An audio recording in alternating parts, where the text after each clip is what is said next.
Morning. Welcome to episode 1 of the Growler Property Management YouTube channel. Today what we're going to do is put a new roof on a shed that is cracked and starting to blow loose on one of my rental properties. Before we leave, we're going to load up the car. This is our materials. I'm going to run through it real quick. We're using this translucent / transparent, actually I guess that is transparent, corrugated plastic roofing. It's very thin. The size of the roof we're going to cover is, I believe, 8 foot by 12 foot, and these are 2.2 feet wide by 8 foot long, so we're going to overlap the ends, and we have 1, 2, 3, 4, 5, 6, 7, 8 of these, I believe. The roof on the shed has roof joists to run across the roof joists and apply support. I have some 1x4s. I was going to use 3 of them, but since we're working remotely, I want to bring extra materials. So I have the 3 supports that are going to go across the roof joists, and I'm bringing 3 1x2s, I believe. They might be 1x3s, I'm not sure. It's extra lumber that I had laying around. I'm going to bring these just in case I need a 4th or a 5th support across the roof to make sure that these don't collapse and they're sturdy and they support rain, snow, wind, whatever they may come across. The tools I'm going to need are an 8-foot fiberglass ladder so I can climb up and get to the roof. My toolbox, just in case I need anything. I want to have backups. I got physical screwdrivers, just about anything you can imagine, a tape measure, straight edge, everything in there. Fasteners we're going to use today to make sure that they don't corrode. We're using 1 1/4 inch decking screws to put down the support beams. To screw in the actual corrugated roof, we're going to use these 1.5 inch roof screws. I'm bringing a drink because, again, I'm going to be away. I want to have something to refresh myself with. I have backups of my backups, so I have screwdriver drill number 1, screwdriver drill number 2, backup battery just in case it runs out for each.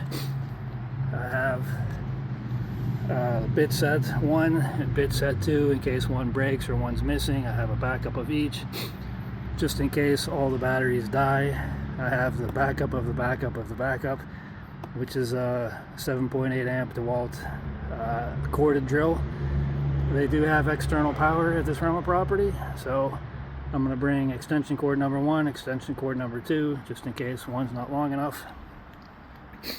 And I measured everything out. Everything should work as is, but just in case I need to cut anything, I'm going to bring the old school Craftsman circular saw. And if I do need to cut anything, I will probably end up using the ladder to put the material on and these clamps to make sure it doesn't move. Okay, at this point I'm going to load up the car, head to the property, and start the job. I'll check in with you then. Well, that was a close one. I left the house and almost forgot about these guys. I got about a block away and turned around and came back. I had these in my garage. They are actually going to mount to the roof rafter cross supports, and they have the shape of the corrugated plastic, so that when we fasten these down, the corrugated plastic essentially is fastened directly to the cross members, and there will be no shaking or rattling or anything. It'll be secure. I almost forgot these. That would have been a stinker to get the job started and have to come back, so I'm glad I caught it when I did. Now I'm on my way to the property, and I'll catch up with you guys there. Okay, so this is our shed. I believe it measures roughly 8 foot wide by 9 or 10 foot long. It's got the corrugated roof. This is one of the first projects I did when I started my property management business, and if you look at the roof, sorry for the rotation here, but I didn't really do that right either, because it's corrugated plastic and it's pretty flimsy, and I didn't put any kind of supports across the joists, so they're all wavy, and I don't think I screwed them down in a whole lot of different places, which caused them to eventually break loose. There was only a few screws on the edge, so that whole piece came loose.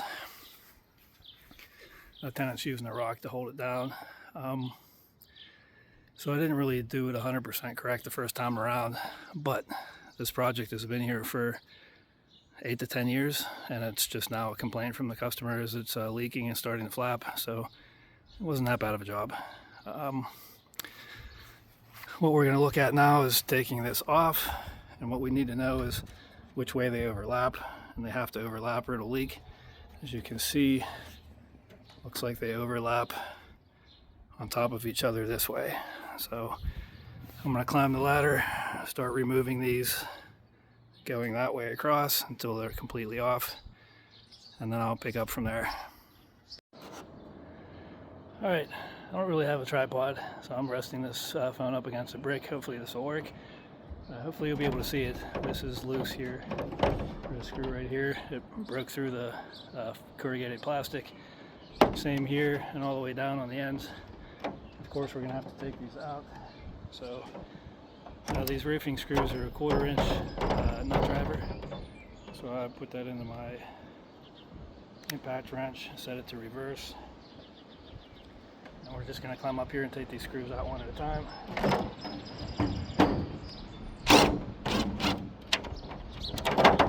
Pretty easy, straightforward. These are galvanized roofing screws, so even though they've been here for 10 years, they look like they're in perfect condition. I'll probably replace them though anyway, because there's a rubber gasket that goes under the washer that prevents damage to the plastic when you screw these in.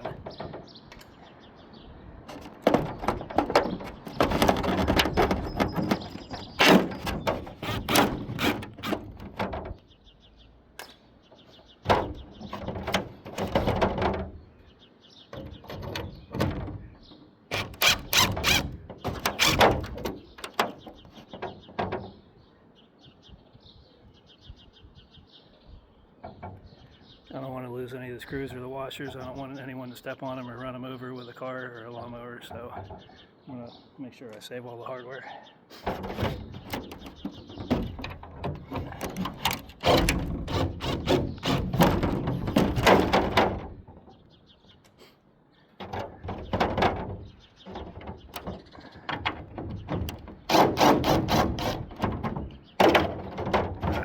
If you notice, the cool thing about this bit is it's magnetic, so when the screws come out, they at least stick a little bit.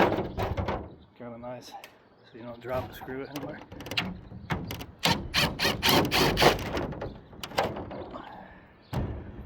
Alright, that's all I can get from this angle. It's going to be the same the whole way across, so I'll pick this video up when I get to something different, or get to another step. Safety note real quick. When working with a ladder outside, it's only I think I called it an 8-foot ladder before. It's only a 6-foot ladder. Still, falling off the ladder hurts, and it's no good when you're outside where the ground isn't perfectly flat and there's uneven spots. You have to check the ladder before you climb on it, see if there's any wobble. If there is, find a stone or a rock or a slab of concrete or a piece of wood or anything and see if you can slide it under the ladder to make it more even and more stable. Anything can be used. If you can't find something to make it more stable, just kind of shift it around and move it a little bit until it is more stable. That's just a safety note. Okay, I got the first piece off the roof. I double checked with the tenant to make sure the doors were unlocked so that we can get in here. And what we're going to do is open these doors up, bring the ladder inside, and then start removing the next piece across. And we're going to do that over and over again until we have the entire roof empty or removed. Okay, I'm about halfway done. I wanted to stop and show a few things here. So it doesn't look like I used pressure treated lumber for the roof to save a couple bucks back in the day, thinking that since I had the roof covered it probably wouldn't matter, but it looks like I probably should have. Some of the, like, at least on the ends, the wood is rotten to the point that the screws are barely holding in. It's no big deal though. I did over-engineer this roof, so it's good for another 10 or 20 years probably, even without pressure-treated lumber, so I'm just going to leave it. As you can see, these rafters are way less than 16 inches apart. So there's plenty of over-engineering here. I also wanted to show this. I got this lumber from Home Depot. A lot of people make wisecracks about it. But look at this 1 2x4. It looks like it was cut from a curlicue tree or something. Just wanted to show that before I got the job finished and ended up covering it up. Okay, now that I have the roof off, I want to put these 1x4x8s across the roof rafters as such. I'll space them out evenly. These aren't the final installs. These are just me laying them down loose for now.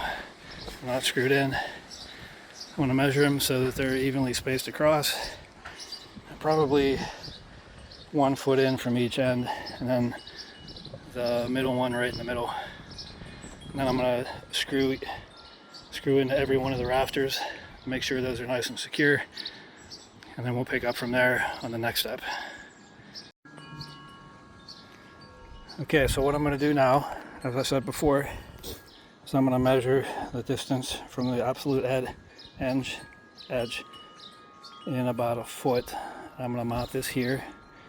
I'm going to measure this overlap, make sure it's the same on that end so that it's equally spaced.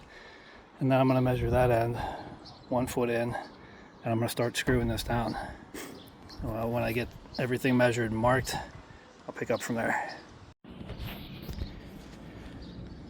1 foot in seemed like a bit much, so I decided to go 8 inches in. You can't really see it here, but I made a mark somewhere right there.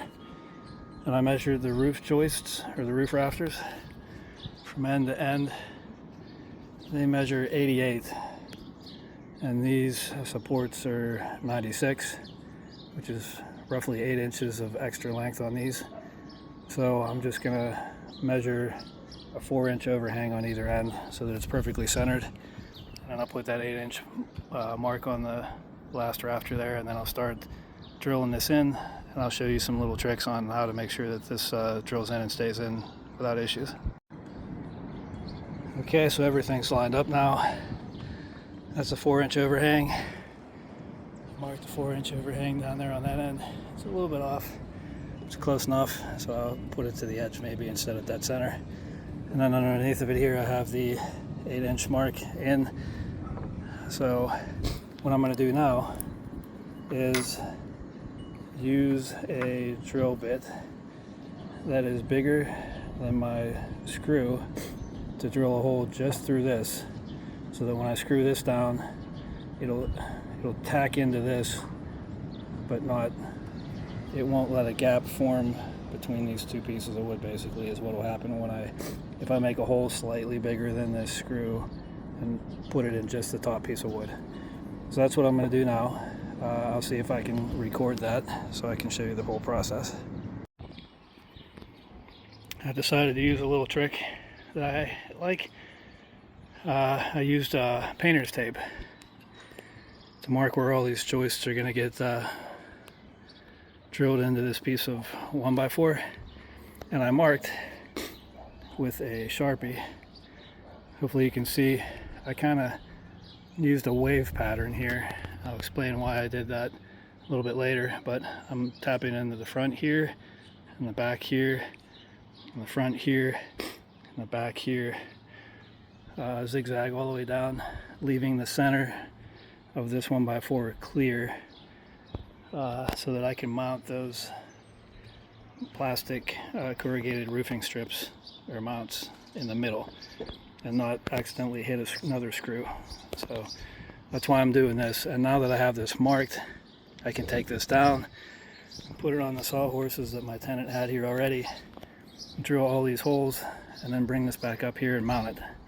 So we'll pick up with me drilling into those holes and showing you how that works. Now if I drilled these holes right, and I believe I did, we can take our screw, put it in here, and it should slide up and down and not catch too much. And as you can see, that's pretty much the case here. It's a little bit snug, that's okay. And just to show how much it's going to grip, we have about That's not too much, maybe an inch, 3/4 of an inch coming through there. When we screw it down a little bit tighter, we'll get a little bit, maybe like 1/8 of an inch extra grip out of it once we screw it in. But now that we have this right, we can take this tape off. That's why I love using painter's tape. It's a nice disposable marker, especially when you're working with good trim wood. This way you don't leave any marks on your wood. Drop my screw, put that in my pocket, take this all off. And now we're ready to mount this to the roof rafters of the shed. I'm using screws that I had left over for this job. I don't know if you can tell, they're actually Torx. So they require a special Torx bit to go into the screw.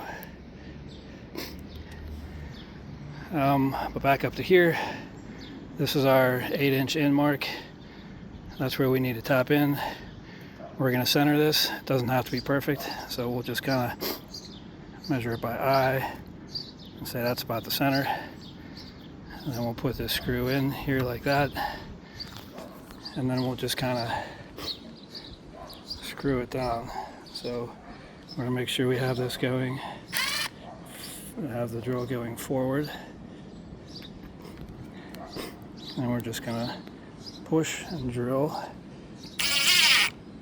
And down it goes. And now that one's tapped in. And there should be no gap between the rafter and the cross member. That's good. Now we're going to go down all the way on the end, and we're going to make sure that that one is right in the middle of the 8-inch mark and tap that one down. And then we'll come through and do these ones individually. Now we have all 9 of the rafters tapped into the cross support, so this is good. We're going to do the same with the middle and the end. And when we get those done, all it'll be left is to put the plastic corrugated roof mounting on and then put the roof in. So we're getting close. When I came in here, I noticed a bunch of little nests. Looked like they weren't being used. So I went about my business and then came across this friendly little swarm of yellow jackets right here. I don't know if you can see them, but there's definitely 1, 2, 3, 4, 5, 6 yellow jackets climbing around in that nest. I don't want to get too close to disturb them. They've been friendly with me so far, so I'm going to be friendly with them. Hopefully we can keep our peace and I won't get stung today. And now I have the front end tacked all the way in, supported and screwed down, and the bottom end all the way screwed in. Now I'm going to measure the distance between the front and the bottom, find the exact middle. I'm going to mark that, and then I'm going to put tape markings on this cross member the same way I did with the other two, and get this one screwed in. Once I had these cross member supports in, I went ahead and put these corrugated roofing mounting strips in. 6 come in a pack for 12 feet worth of mounting brackets. Since this is 8 feet wide, that was perfect. I only had to use 4 of the 6, so I'll use 2 of the remainder and 2 of the new pack over there on that second one, and then I'll do my remaining 4 pieces on that last cross member. What I did was I tacked in the beginning and the end of each strip, and then I put one right in the middle. So the screws go in these lower arches, and the corrugated plastic will slide over top of this, and then they will screw into the top arches. And it's important, once you have one row secured down, to put at least one piece of the corrugated roofing across the two to make sure that they're lined up perfectly before you start securing the second row down. As suggested, I put one sheet of the corrugated plastic down to make sure that this groove and those grooves are the same and all in line. And I'm going to come over here and start on the end, and then start screwing this strip in all the way across. And it looks like the way this plastic is bowing, I probably do need to put some of that extra lumber that I put as a support in the middle in case it does get snow accumulation or something to keep it from breaking. So I'll do that before I tack down the roofing strips, or the corrugated roofing. While I'm up here, I did want to make one quick note to kind of explain why I put these zigzag, these mounting screws. If you look, it's on the outside, this is in the middle, this one's on the outside, this one was in the middle. That basically made it so that I had a strip of free space right down the middle of this cross member to tack these fastening strips in with. One final note before I move on to the next step. Hopefully you can see it, but when I put these screws in for the mounting strip, I drilled it in so that it went slightly below the arch, so that when I lay the plastic on top, the arch will support it all the way across, and there won't be anything pushing it up. As I said, I'm going to put an extra furring strip in here to support this roof. Not common, but we have had winters where we get a couple feet of snow, and if that happens, what's a couple feet of snow weigh? It's pretty heavy. That corrugated roofing is not very thick, heavy, or strong, so I'll put this in the middle. I measured the distance between that cross member and this cross member to be exactly 60. So I'm going to put this at roughly the 30-inch mark. It doesn't have to be perfect. Again, this is just an extra cross member for support, for weight on the roof. It's not ideal. I can, but I don't have the material to put these mounting brackets on. So it's possible during windy conditions that plastic will smack off the roof and make some noise and allow it to wiggle, which is not ideal, but this is just an outdoor shed for a tenant, so hopefully that will suffice. At least it won't collapse in the winter under the weight of snow. Quick note. I was trying to be lazy and not have to drill a tapping hole for these screws, but this wood is dry and old and pretty thin and flimsy, so when I put the screw in, it cracked it right down the middle. So if I don't pre-tap holes into this cross member, it could potentially strip right down the middle and could fall loose from the screws. So just wanted to call that out. I'm gonna have to go get my drill, and I'll drill maybe a ½ inch down. I'll try to measure it by sight. An easy way to do that actually though is to put some tape on your drill bit. I'll show you how to do that in just a second.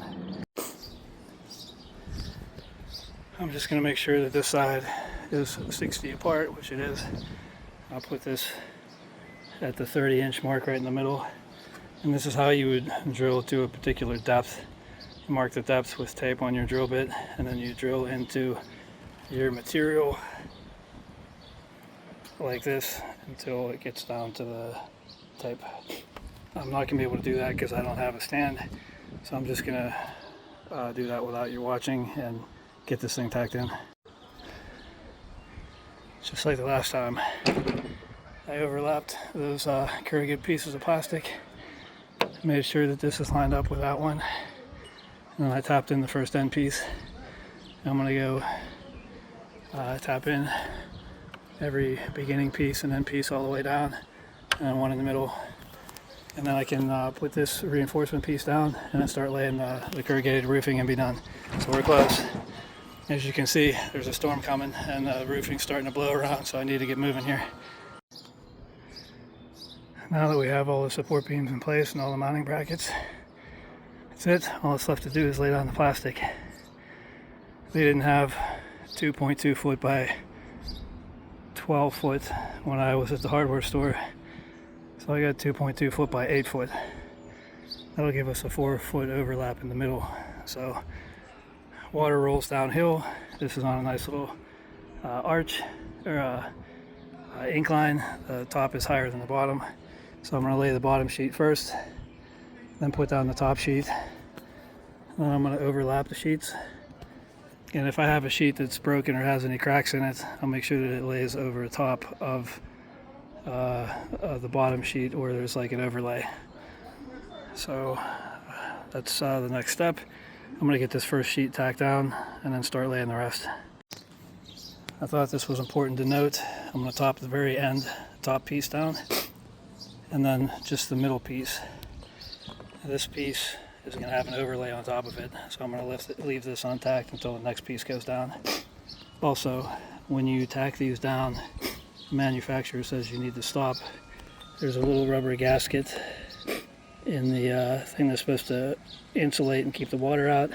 When you tighten these down, there should not be a dimple. I got a little bit of a dimple there. I tried to loosen it up and back it out, but once it's dimpled, I guess. So be careful when you tighten these down that you don't over tighten them, or you could get a little dimple there that could eventually cause leakage and so forth.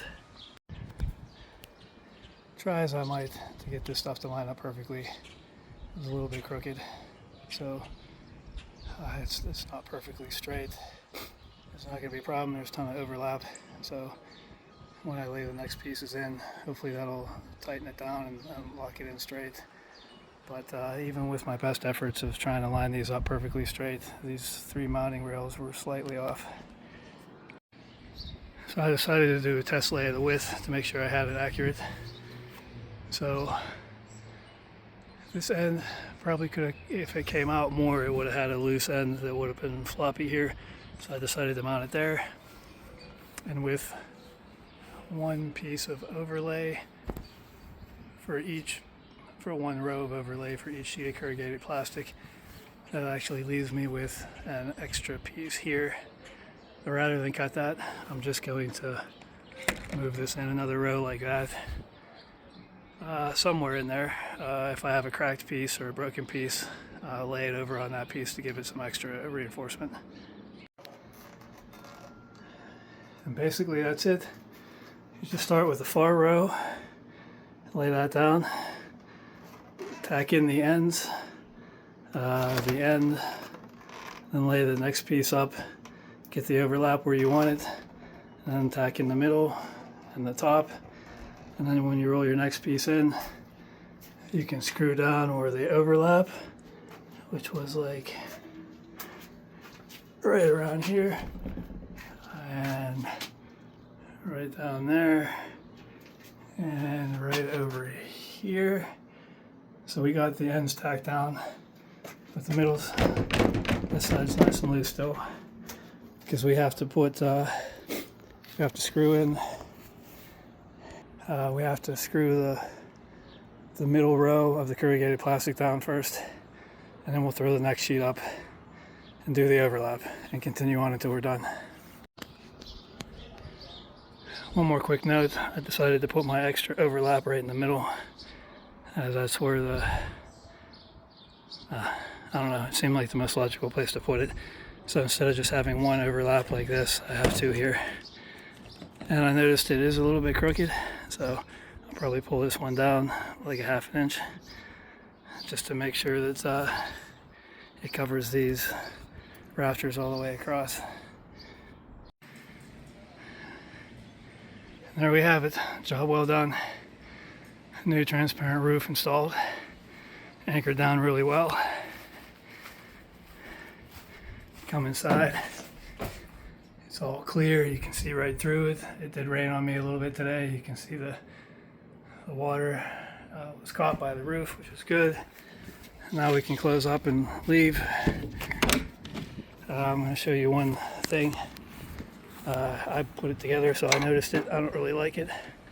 But if you look, you can see the overlaid plastic corrugated sheet has a section that's kind of sticking up that would allow wind to catch it and kind of rattle it.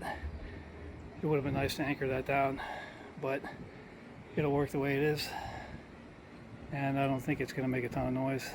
And it's just for a garage roof or shed roof at a tenant's house, so hopefully this is good enough to make them happy. It took me, I started around 11, it's 2:30.